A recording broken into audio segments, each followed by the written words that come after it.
सन 1962 में भारत चाइना सीमा विवाद में चीन है जो भारत के 72,000 वर्ग किलोमीटर पर कब्जा कर चुका था, तब नेहरू जी उस युद्ध को वही विराम कर देते हैं और कहते हैं कि जो जहाँ पर है वो वहीं पर जाए। इसके कारण भारत का 72,000 वर्ग किलोमीटर की जमीन चली जाती है, जिसमें हमारी जो सबसे बड़ी हानि है वो कैलाश पर्वत की।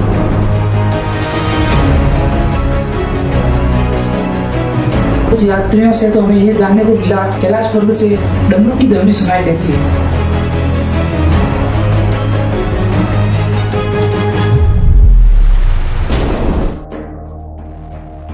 आज हम आपके लिए एक ऐसी इनक्रेडिबल स्टोरी लेकर आए हैं। ये कहानी है कैलाश पर्वत की। कैलाश पर्वत जो कि पहले कभी भारत का हिस्सा हुआ करता था, लेकिन 1962 के भारत चाइना विवाद में ये जो चीन के पास रह जाता है। कहते हैं कि कैलाश पर्वत से कुछ ऐसी ध्वनियां सुनाई देती हैं, कुछ प्रकाश होता है। कैलाश पर्वत पर आज तक कोई नहीं चढ़ पाया, अगर कोई चढ़ पाया तो वो सिर्फ एक ही बंदा था, उसके अलावा कोई नहीं चढ़ पाया। वह बंदा कौन है, इस सब चीजों के बारे में आज हम आपको बताने वाले हैं। सन 1962 में भारत चाइना सीमा विवाद में चीन है जो भारत के 72,000 वर्ग किलोमीटर पर कब्जा कर चुका था, तब नेहरू जी उस युद्ध को वही विराम कर देते हैं और कहते हैं कि जो जहाँ पर है वो वहीं पर घुसा है। के कारण भारत का 72,000 वर्ग किलोमीटर की जमीन चली जाती है, जिसमें हमारी जो सबसे बड़ी हानि है वो कैलाश पर्वत की है। कैलाश पर्वत की जो सबसे बड़ी हानि इसलिए है, ये है जो हमारे देशवासियों की श्रद्धा से जुड़ा हुआ है।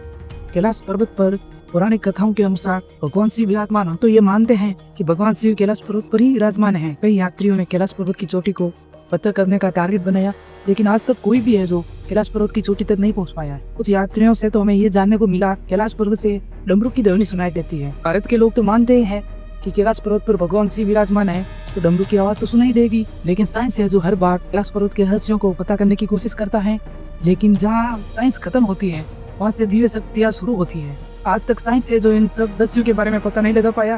हम लोगों ने जितना जाना है उतना आप तक पहुँचाने की कोशिश करेंगे। कैलाश पर्वत का एक और रहस्य यह है कि जो सूरज है जो कैलाश पर्वत के पीछे छिपता है, तब कैलाश पर्वत पर छाया के कारण हमें स्वास्तिक का चिन्ह दिखाई देता है। और ये स्वास्तिक का चिन्ह है जो हम लोग अपने घरों के आगे, दुकान के दरवाजे पर हर जगह बनाते हैं। यह मांगलिक चिन्ह है, यह हमारी श्रद्धा से जुड़ा हुआ चिन्ह है। और ये स्वास्तिक का चिन्ह है जो सूर्यदेव और महादेव के बीच आध्यात्मिकता को वर्णित करता है। और जो कैलाश पर्वत पर बर्फ बरसता है, तब कैलाश पर्वत पर बर्फ के कारण ओम की आकृति दिखाई देती है। ये ओम की आकृति है जो हर साल हर बार बर्फ गिरने के कारण बनती है। ये चमत्कार से कम नहीं है। विश्व की जो सबसे ऊंची चोटी है माउंट एवरेस्ट, उसकी ऊंचाई भी 8,848 मीटर है, लेकिन उस पर 7,000 से ज्यादा लोग चढ़ चुके हैं। लेकिन कैलाश पर्वत जिसकी चोटी उससे 2200 मीटर कम है, 6,638 मीटर ही है, लेकिन उस पर आज तक एक ही शख्स चढ़ पाए। ये भी एक बहुत बड़ा रहस्य है। पहले हम आपको कैलाश पर्वत के बारे में थोड़ा बताते हैं। कैलाश पर्वत के पश्चिम में मानसरोवर झील है। यह मानसरोवर झील है जो इतनी ऊंचाई पर होने के बावजूद भी कभी जमती नहीं है, और इसका जो पानी है वो अमृत के समान मीठा है। कहते हैं कि इसके अंदर नहाने से मानसिक और चरम रोग दूर हो जाते हैं।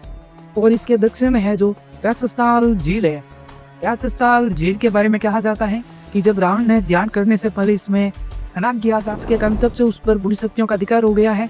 और यह की स्थिति पर एक ही जलवायु होने के बावजूद दोनों झीलों की जो इतनी विषमताएं हैं, ये हमें यह दर्शाता है कि जो प्रकृति है हमें बैलेंस का सिस्टम बता रही है।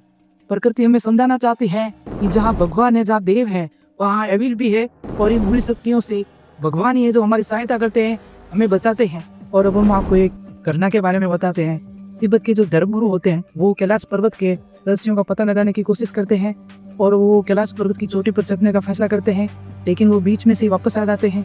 जब वो वापस आते हैं ऐसी विस्मय घटना के बारे में बताते हैं। कहते हैं कि जब मैं कैलाश पर्वत पर चढ़ रहा था, तब मुझे जोर से शंख की आवाज़ सुनाई देने लगती है, और ये आवाज़ है जो धीरे धीरे बढ़ती जाती है। इसके कारण मैं बीच से ही वापस आने का निर्णय लेता हूँ। शायद भगवान और जो ये दिव्य शक्तियाँ हैं, ये कैलाश पर्वत की जो पवित्रता है उसको नष्ट नहीं करने देना चाहते हैं, जिसके कारण ये किसी को भी वहाँ तक नहीं पहुँचने देते हैं। और जो भौगोलिक जानकार है उन्होंने बताया कि कैलाश पर्वत है जो पृथ्वी के सेंटर में स्थित है, इसके कारण ये पृथ्वी का बैलेंस भी करता है। उतना ये उत्तरी ध्रुव से दूर है, उतनी ही दूरी इसकी दक्षिणी ध्रुव से पृथ्वी के सेंटर में होने के कारण पृथ्वी को बैलेंस भी करता है। और कैलाश पर्वत है जो कभी भी एक जगह स्थिर नहीं रहता है या घूमता रहता है, जिसके कारण कोई भी पर्वतारोही इस तक पहुंचने की कोशिश करता है, कभी अपनी स्थिति बदलता रहता है, जिसके कारण पर्वतारोही को दिशा भ्रम भी हो जाता है। जहाँ से पर्वतारोही चढ़ना शुरू करते हैं या वापस वहीं पर पहुंच जाते हैं।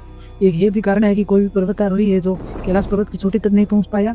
एक घटना और है, अंग्रेज पर्वतारोही होता है लॉरेंस डिसूजा, जो कि कैलाश पर्वत की चोटी को फतह करने का निर्णय लेता है, लेकिन वो भी जब वापस आता है तब उनको पूछा जाता है वो बताते हैं कि जैसे जैसे कैलाश पर्वत की ओर हम बढ़ते रहते हैं, जैसे जैसे हमारी जो उम्र है कई गुना तेजी से बढ़ने लगती है और हमारे शरीर में हमें कमजोरी महसूस होती है और हमारे बाल जो सफेद होने लगते हैं, हमारी उम्र है जो तेजी के साथ बढ़ती है, जिसके कारण वो बीच में से वापस आ जाते हैं।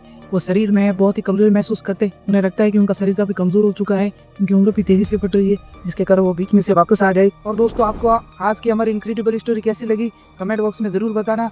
हम आपके लिए ऐसी इनक्रेडिबल स्टोरी लेके आते रहेंगे और आप हमारे यूट्यूब चैनल को ऐसे ही देखते रहना।